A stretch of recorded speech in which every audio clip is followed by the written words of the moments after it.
I'm not matching profiles, I'm matching people. How far are you willing to go to become you? I'm asked that same question every morning. The connection has been lost to each other and to ourselves.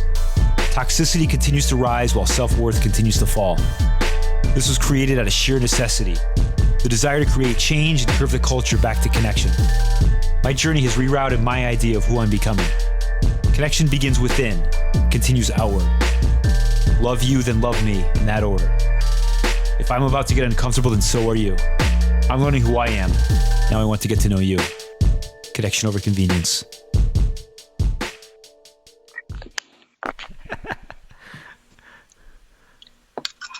How are we doing? We got it. We're good. When you're ready, we're good. You want to finish up your... No, it'll take me like a little bit of time. So I just want to make sure I don't have a bunch of stuff in my... I'm ready. I didn't see any. Look clear. Cleared for takeoff. Thumbs up. Hold on. There's a screen. Hold on. I got to do something here.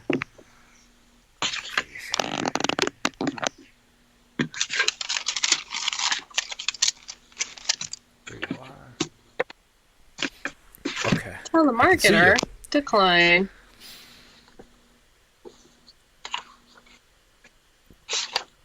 I think we're good. Let's do this. All right.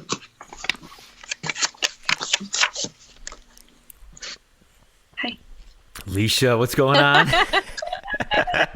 It feels like deja vu. It does. I feel like we just did this. Yep. Yeah, unwrapping the box of life at 33. That was it. Happy birthday. Yes. Thank you. I'll take it. So when was your birthday? What was the date? May 31st. I'm a Gemini, for all wondering. Cancer moon. Just kidding. So 33 is a big year for you, and I think I told you I'm going to wish you happy birthday every single day for the next 365 days that is going to be. And I've done pretty good. Yeah. I think I missed a couple of days, but I think I made up for it today by filling in the past 3 or 4 days. Yeah, you did. Yeah, we got a whole icebreaker conversation for an hour before this. So we did. Yeah, and it wasn't to prepare. It was just kind of a little technical difficulty and some other issues. But I think we just did our podcast. Now we're about to do a part 2 of it. We're going to dive deeper. Oh, I don't know if we get deeper, but we're going to try. Yep. So I think the post that I think I first saw you said, I met my highest self and life would never be the same. I think that's the first time that you came across my Instagram feed, however that happened. And that's how I was introduced to you. Wow. I love that. Yeah. Yeah. So what's the change in age 33? What is going on right now? Man. Well, I'm so glad that post came across because I love the availability of social media, and who knows if it's the algorithm or you knew someone that I knew, and that's why we kind of come into each other's sphere. But that post in particular is really something that I truly believe is available to everyone. And that was kind of something that we had touched on before, is when we have that experience, and it's called by a different name in so many different experiences, but it's that knowing of like, oh my gosh, I don't have to just lean on my own resources. Like I'm a part of this co-creation of my life, and it makes for such a more relaxed and loving and enjoyable experience. That's for sure. There's so much more out there than just us. Yeah. And once I think you realize that. Yeah. It's not just about us. I mean, it starts with us, but there's so much more to it than that. Absolutely.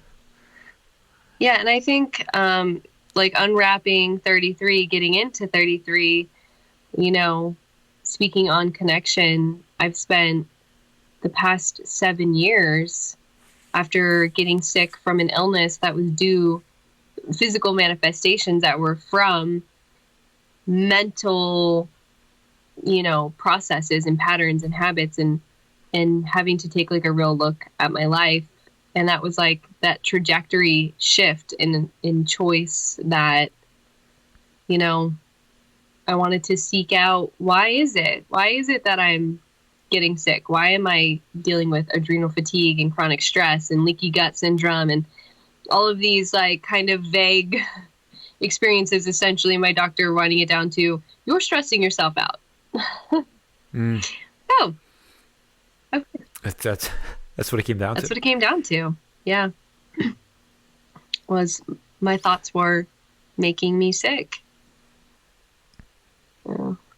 I'm a big believer in that, and I've big fan of Dr. Joe Dispenza. Yes. I'm not sure if you know who he is. Exactly. Yes, but unwiring and rewiring your brain, and how the thoughts and the emotions and the body and how everything connects, and that if we can make ourselves sick, we can also make ourselves better as well. Yeah, I'm a prime living example of that. You know, that it takes connecting to that inner guidance, that intuition, that still small voice that is always kind of leading and guiding, and you know, your Jiminy Cricket or whatever, like let your conscience be your guide. Yet when we know better, we do better. So when we are focusing on awareness, which is really what that journey was just like activating dormant parts of myself that I had not flexed really. I hadn't like worked on the muscle of patience. I hadn't worked on the muscle of self-love. And, you know, coming from a personal training background, it was kind of interesting to have that be my like help and analogy as I was going along, that if I wanted to see progress, I was really going to have to put in that inner work. And that's where I'm at now at 33, is having done a lot of that work and not arrived, just finding out that there's still so much more I don't know. But at least you're going in healthier though. Yeah. Physically and probably mentally, but definitely physically healthier. Yeah. Making choices that really align with like the future me that I want to experience, you know, instead of just like the immediate. I was such like, I don't know if you've heard of the marshmallow test. Okay. No. It's in a book called, it was a sociological test, I think. And it's in Mindless Eating. And what they did was, you're seeing it actually happen now with, this is so funny, I didn't put two and two together till right now, with the snack being left out for the dogs or the kids, and the mom or dad or caregiver saying, I'll be right back, don't eat these until I come back, and then you can have all of them. That's the marshmallow test. So what they did was they took, I think it was like 30 children, and they put a couple marshmallows in front of them and said, I'm going to step out of the room really quickly, like some scientist or whatever, and I'll be back. Don't eat the marshmallow. And when you get back, you can have both, or something like that. And so they filmed the kids. So the videos out there, you can watch them, and you can also look at all this snack challenge, but that actually came from the marshmallow test. What they found were that the children that could wait and hold off had greater success in their life because they weren't so focused on instant gratification. And it allowed them to maybe sit with it for a little bit. Right. So then as they got older, they understood that it was important, the power in the pause. And I think we were talking about this with online dating and stuff like that, like the instant gratification world with connection. Which is interesting because somebody just tried a dating app recently, didn't they? I did. Yeah. I went, everyone listening, let me know if you reach out in my DMs, if you had the same experience. I downloaded a popular dating app for the first time in my life ever. And I had a dear friend guide me ahead of time to be really intentional. And I said, I'm intentionally going to open this with no intention. And she was like, great. So I'm going through trying to answer the questions, and it felt really kind of icky and challenging to put myself to answer these like very sterile and contrived prompts, you know, like, I don't know, do you like tacos or pizza or something, you know? And it's just like, is that really what matters? And so I answer the questions, I get on for 30 minutes, I start going through it, and I just feel like so out of alignment doing it that I reached out to one person, and after that I canceled my membership and put my thing on pause because it's live for a month, and so that way no one would see. Someone from my high school reached out to me, and I was like, no, and they're like, just give me a chance, you know what, let's just meet up for drinks and catch up, it's been 15 years. I'm like, negative. So yeah, the dating experience was very contrived, is really the word for it. It felt very uncomfortable, and that I was too big to be on a square in an app. Yeah. Yeah, well, it's built on convenience. The apps, as we talked about before, like they're built on convenience, and relationships are not built on convenience. Mm-hmm. They're built on connection. So that's where the disconnect is, right there. Yeah, and you know, the one person I did reach out to, I really do follow my intuition, and I could feel. I can't explain it and say I just knew, but I was like, I'm meant to reach out to this person, even if we just became great friends. I knew that it was someone that I needed to reach out to, so I did. And after a couple of exchanges back and forth, I thought, I am not the girl. I'm not the woman who's like, so tell me about, like, you know, I don't do well with the. It's funny because something I wanted to say in our like short conversation before this was, there are men who are leading voices in the dating world right now, in the like relationship matchmaking. There's one in particular who he kind of runs his business off of like ways you should text a man so you don't scare him off, ways to communicate with the man so that way, you know, you don't fall prey to being the woman who's too clingy, or so you look cool. And out of curiosity, I downloaded one of those chat exchanges, and I thought, this is just not who I am though.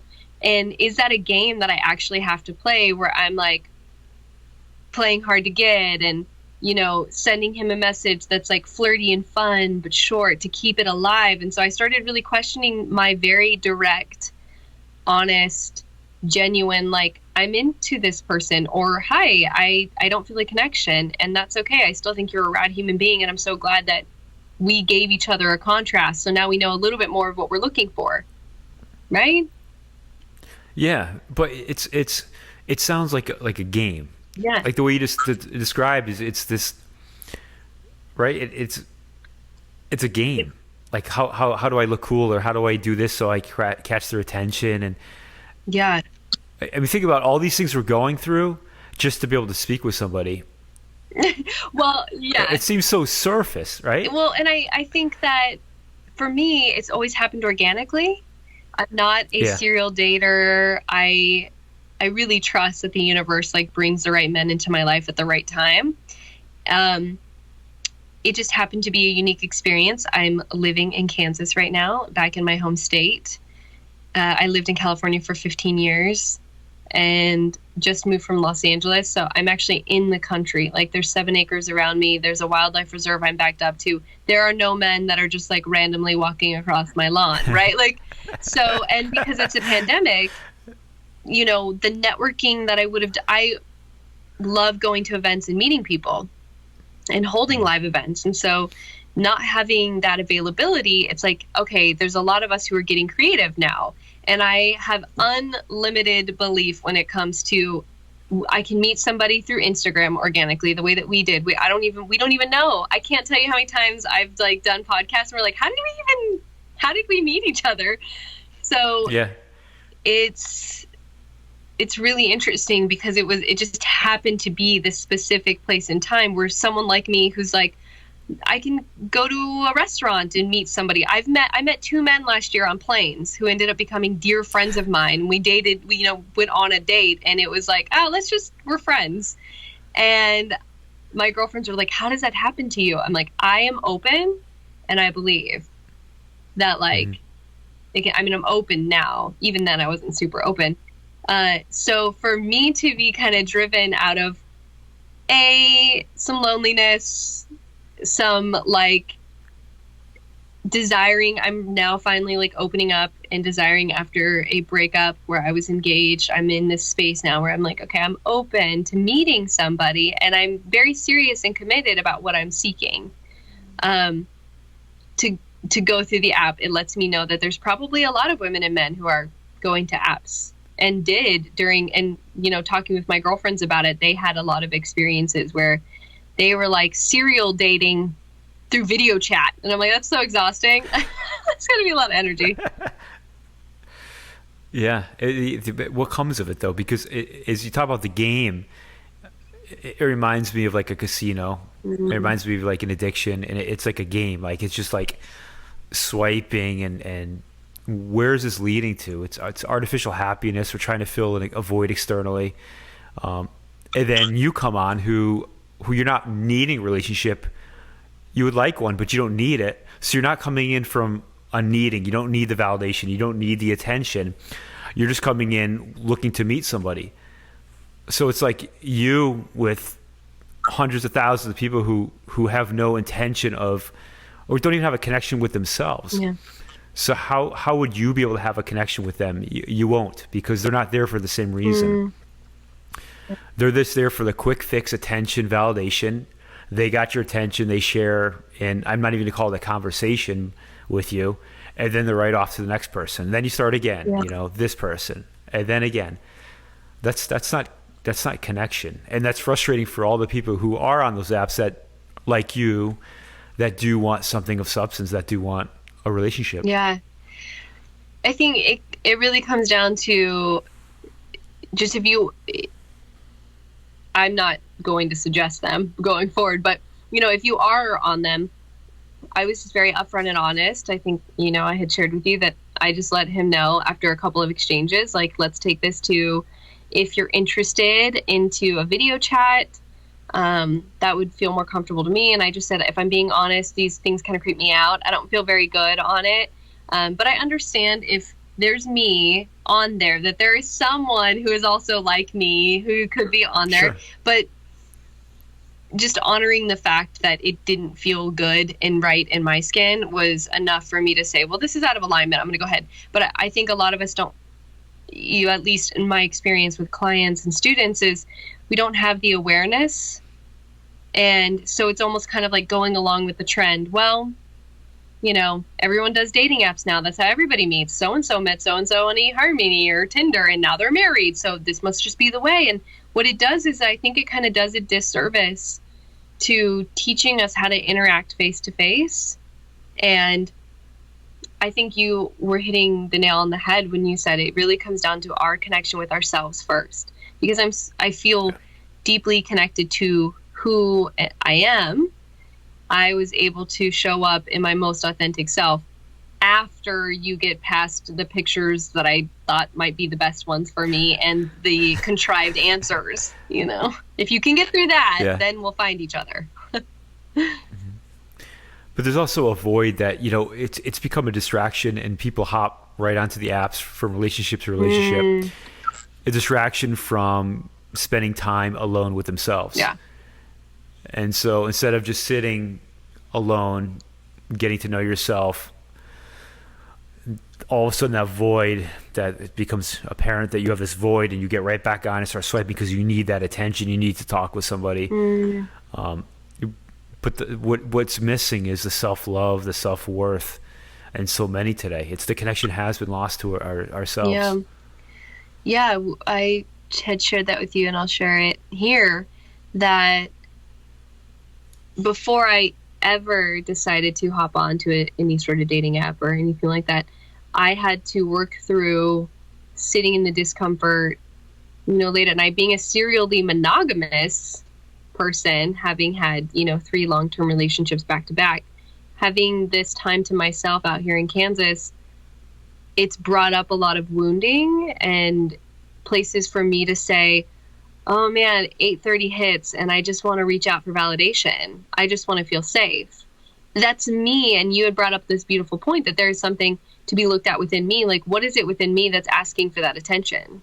That's asking for that space to be held by someone else instead of me giving that to myself. And that discomfort is it's rough. It's staring at the marshmallow and not eating it. It's like, we know it's available, but that took a shift in perception. It took me sitting with the discomfort and also saying, okay, in this moment though, am I okay? Yes, everything's cool. Can I open up this book and read for 30 minutes? And what else can I be doing than sitting here pining for someone? Okay, well, I can create something. I can add value to my life. I can take a bath and I can do all kinds of things. I was going to go down that path that we were going down earlier. I'm like, there's lots of things I could do for myself, but yeah. But that place that you described though it was uncomfortable, right? When you held back from going on and you sat in that space, it was uncomfortable, right? Yeah. But that's the point, is that as soon as it starts to get uncomfortable, for so many, they need a distraction. And whether it's online dating or whether it's whatever else, they go right to the Netflix or whatever the distraction is, so they don't have to spend that time with themselves that you chose to do. And that's when you get uncomfortable, and that's when change happens. But that's the only time that change happens, is by sitting in that uncomfortable space. Yeah. That's the place that and you have to fight it to sit in it and understand it. Yeah. It takes a lot of courage to face that and say, there's a couple of things that came up from what you were just saying. The only way out is through. So when we start to feel it, rather than trying to go around, bypass it, shove it down, which we do, right? Like you said, through Netflix or drinking or whatever it might be. And also, like, I remember telling one of my girlfriends when she was first getting into the online dating space, which I've had, I would say maybe like 70% of my girlfriends have gone to apps. And I said, if you don't enjoy your own company and being alone with yourself, you're actually asking somebody to come in and want to be alone with you. So I heard my own words ring in my head when I was sitting there, because we're all human. With all the inner work that I do, I definitely have those like very human moments of like, someone just hold me, like putting the pillow behind me, like, okay, this is what it would be like if he was here, and it's just, I feel like I have to share the hiking story because of that. I think I have to.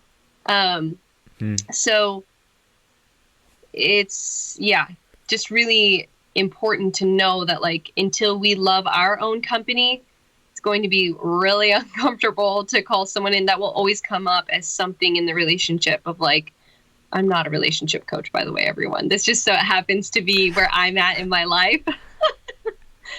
And hopefully you can glean some inner awareness just through my experience. That's really what I feel like we're all here to do, is if the more vulnerable we show up and share, the deeper we can connect with one another. What were you going to say? Yeah. No, I was going to bring up the uncomfortable receiving love. Oh, yeah. Because I think it kind of goes into that of sometimes we're comfortable giving, but actually not receiving. Yeah. And I think that's a sign of just having to be more vulnerable. That something is a lack of intimacy somewhere along the way. And you had a post, I think, back in December, and you did this really interesting video that you put out of you're uncomfortable receiving the love. Oh, yeah. Everyone go watch that video and get uncomfortable together. The first time I ever did this was back New Year's Eve 2016 going into 2017 at a meditation retreat, a silent meditation retreat, where we were all asked by one of my mentors, Michael Beckwith, to stand up, face someone you didn't come with or know, hold hands with them, look deeply into their eyes, and just send love. And mind you, this was my first experience with any of this, meditating, like any of it. And I poured sweat profusely down my neck and chest and just stood there shaking and feeling all the things for 5 minutes while someone who is now, Rick's become one of my best friends in life. I call him a soul brother. I feel like I know him better than anyone. All he did was sit there with the most loving, eyes. He just was so open, was so willing to give love, was so willing to receive whatever I had to give. Fast forward to me navigating that in my relationship and having a really tough time doing it with my partner, which was like very interesting because we'd been together for so long.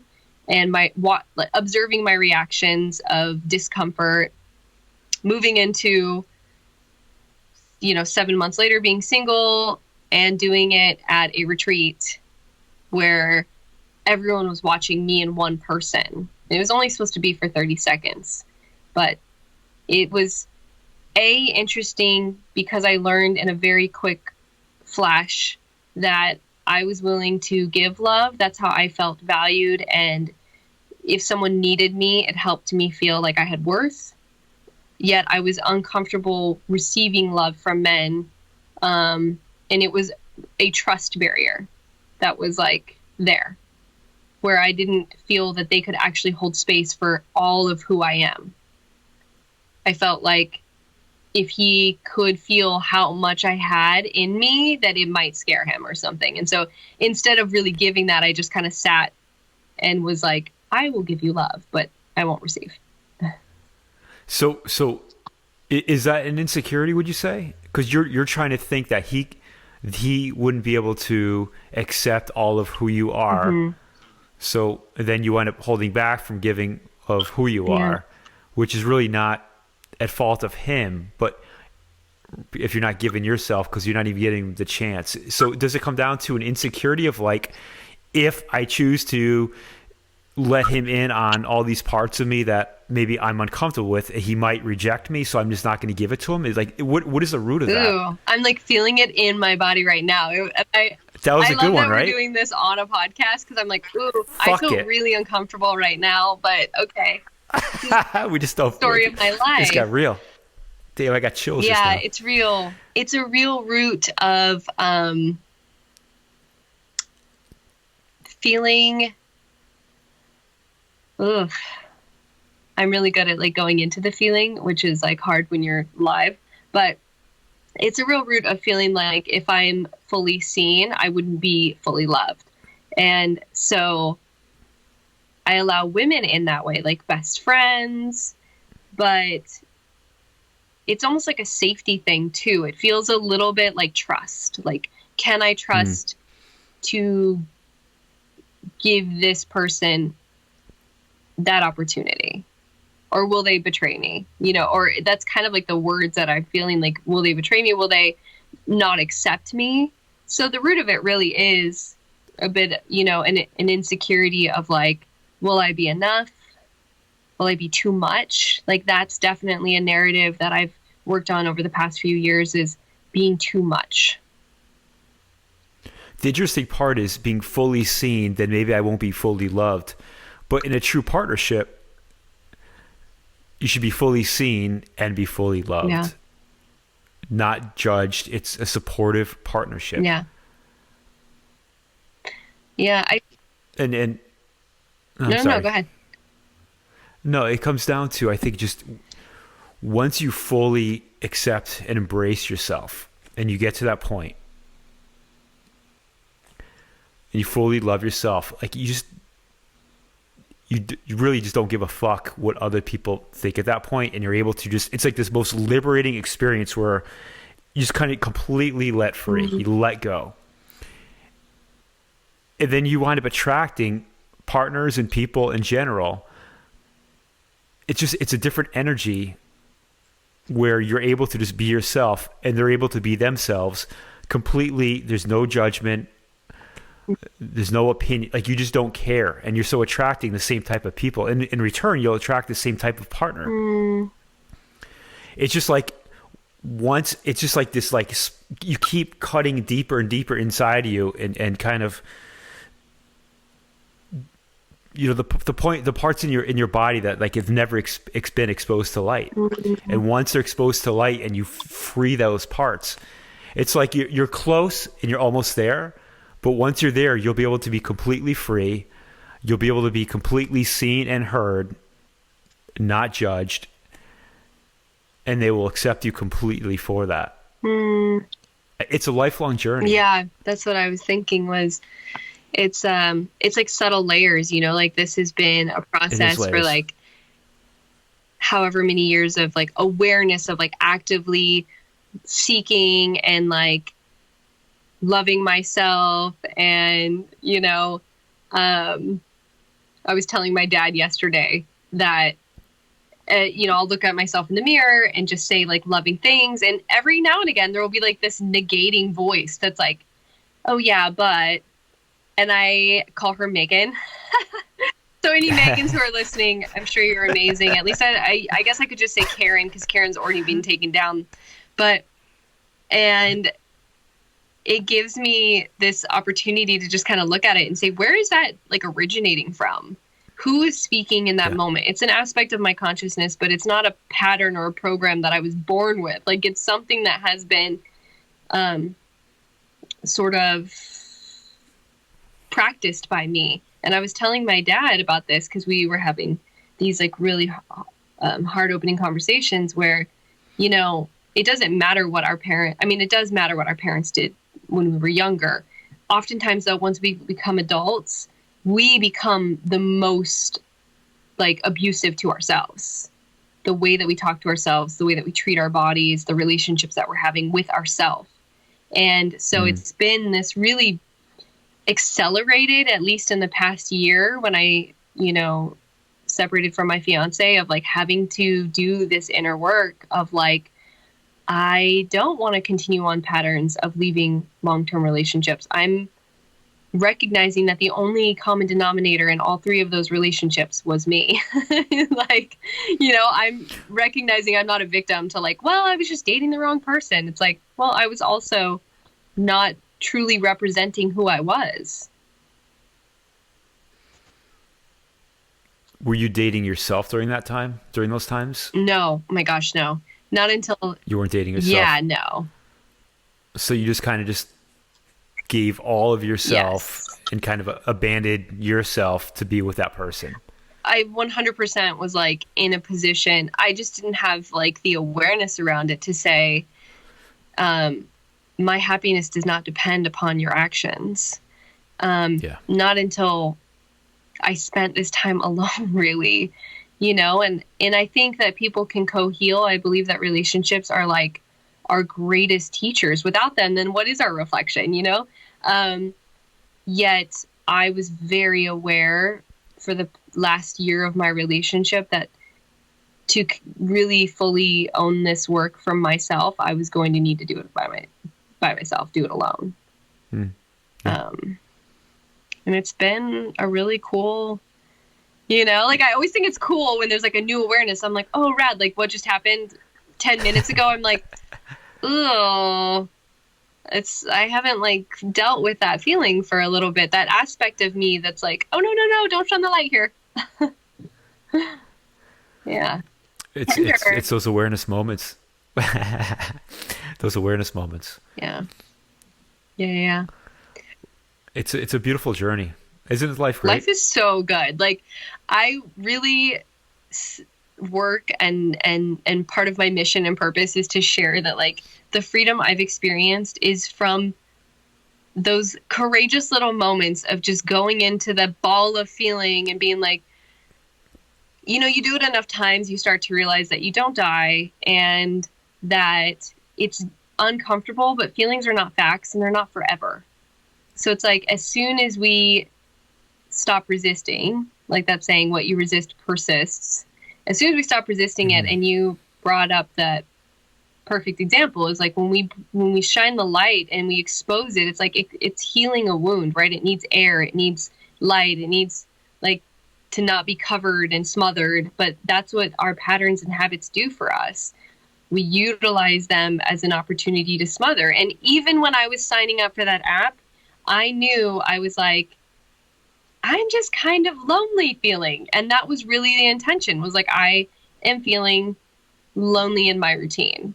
And yet we're never separate. We're never alone. There's always life guiding us. There's always a creative force, whatever words you may use, God, source, universe, spirit, that is always with us. And, you know, the more we learn to enjoy that company, that's when we're like having our fun and everything's happening. And that's when the person that you weren't looking for shows up, right? Yep, exactly. Yeah. And we forget that with apps because it becomes an algorithm and it becomes very predictable and, like you said, convenient. That's why I love your entire message. I think it's the most important thing in our world right now. Is connection. For humanity in general, like, look at what happens to the earth because we have a disconnect. We have a disconnect from our food.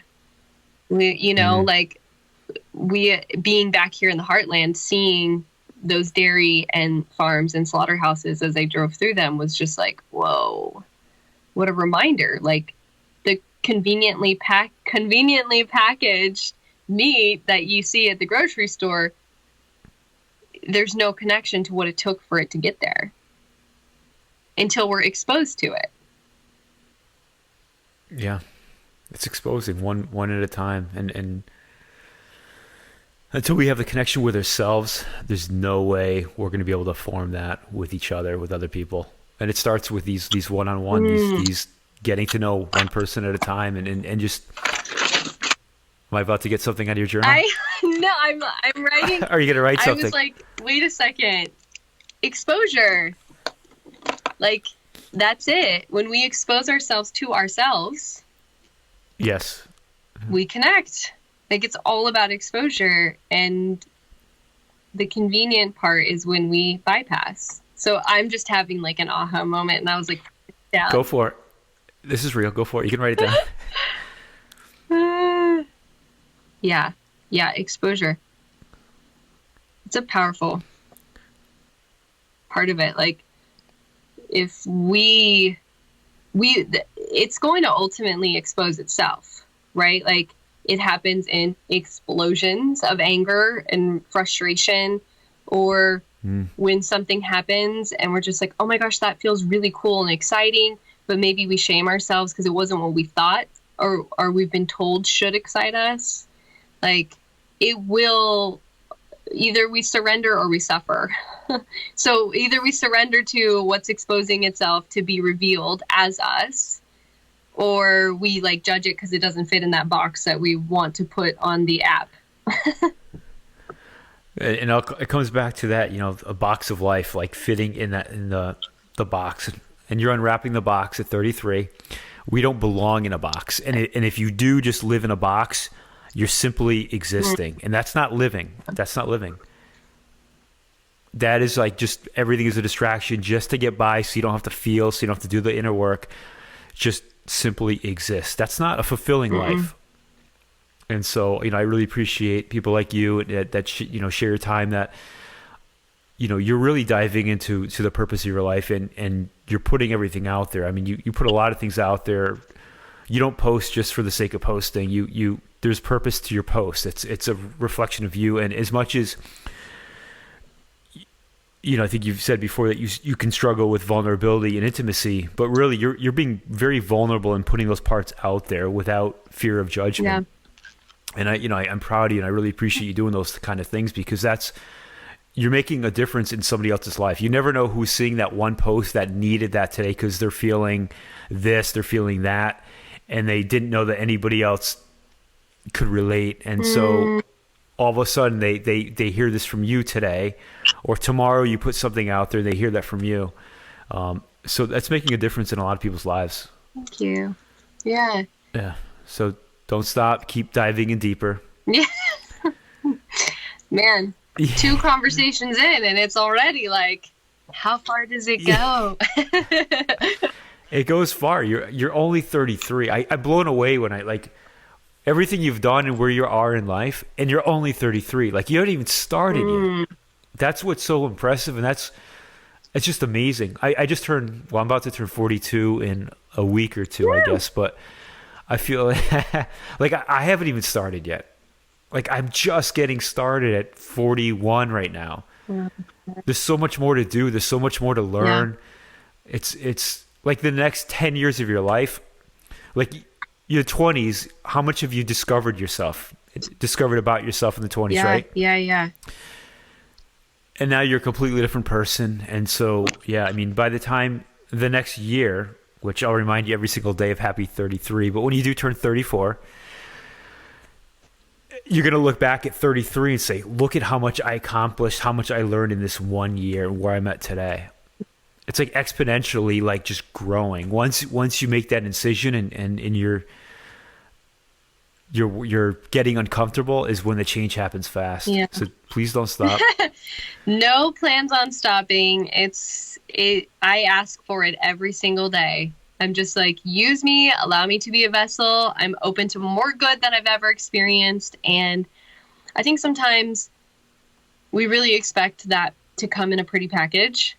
Yet sometimes more good is a breakup, is being fired from your job, is a pandemic, is a revolution. Yep. Because on the other side of that is the bliss and the joy and the, oh my gosh, who would have known? I can't even count on one hand how many people, or on two hands and both feet, and your hands and feet, how many people who have said to me, I was diagnosed with this, or I was divorced, and it was now that I'm looking back, hindsight's 2020, right? And we're in 2020. So I realized what a gift that was. If I hadn't gotten sick 7 years ago, would I have still made it on this journey? Yeah, most likely. Yet, would it have been such a swift trajectory if I hadn't said yes to what was unfolding as my life and just say yeah, okay, I don't have to know all the hows it's going to happen, but I do need to start becoming very deliberate about my thoughts and really questioning, getting curious about my beliefs, which I think is happening on a national and global scale right now, because we were given that opportunity to say,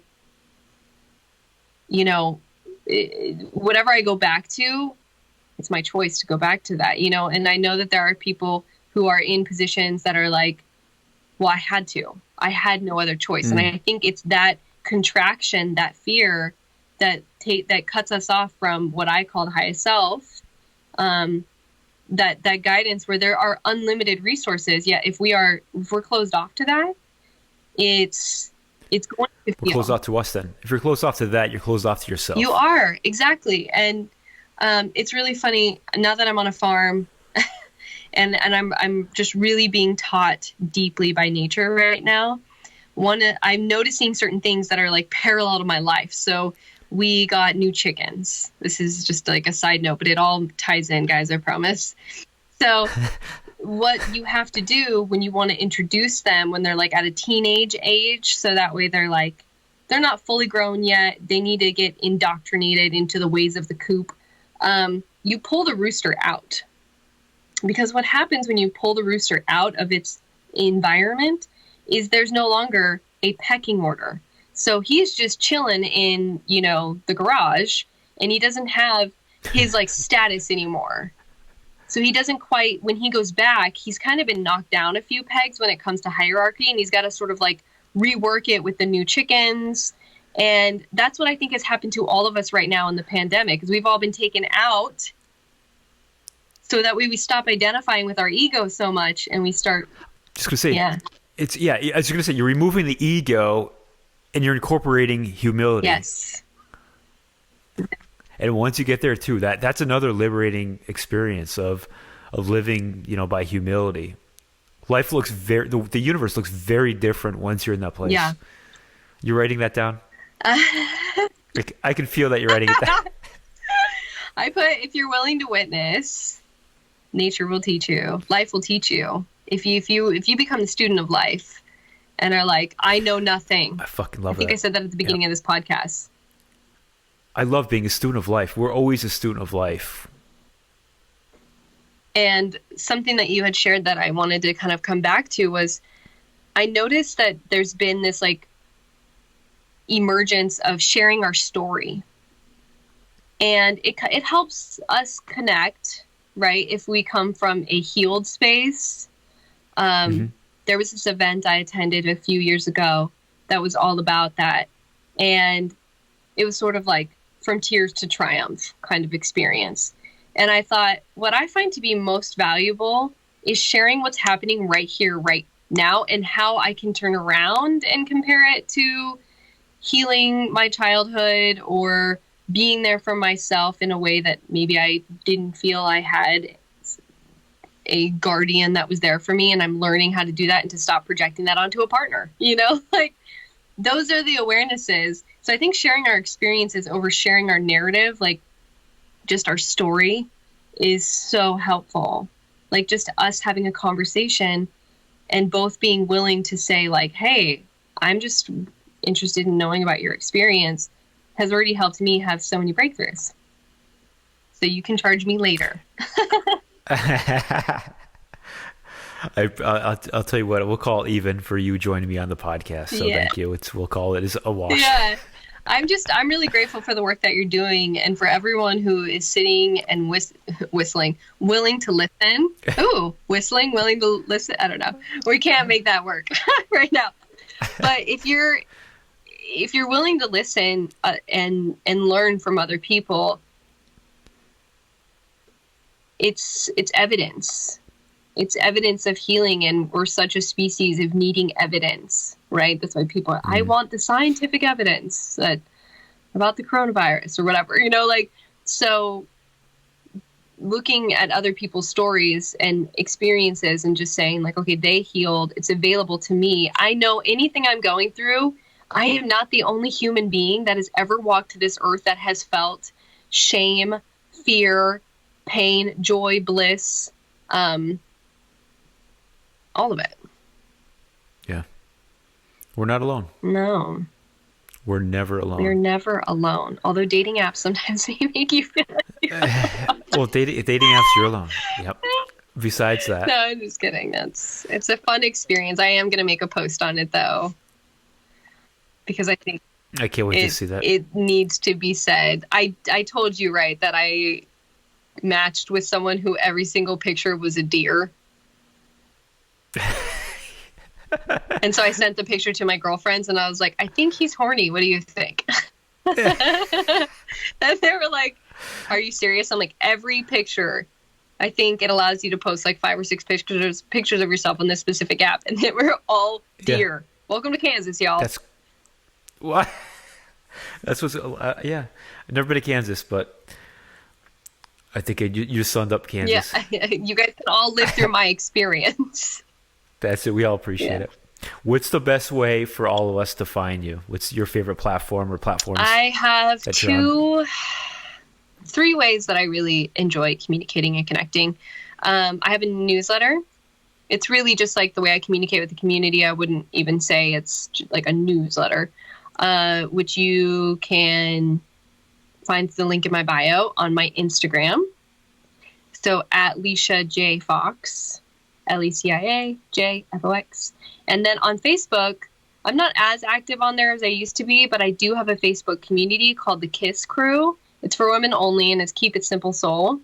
So I'm in there teaching. I bring on guest speakers, and it's just a really supportive, loving community of women who are all seeking to better themselves and connect to their highest. I love it. Yep.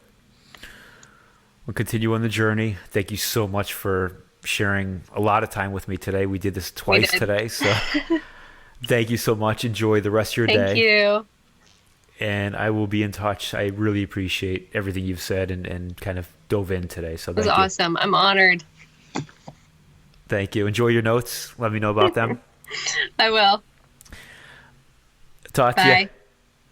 Bye. You there? Yeah, where's your good? You there? I got to fly too because I got another. I got a Zoom call I have to hop on now. So go get your guitar, and I will talk to you later. Bye. Enjoy your day. Bye. Thank you.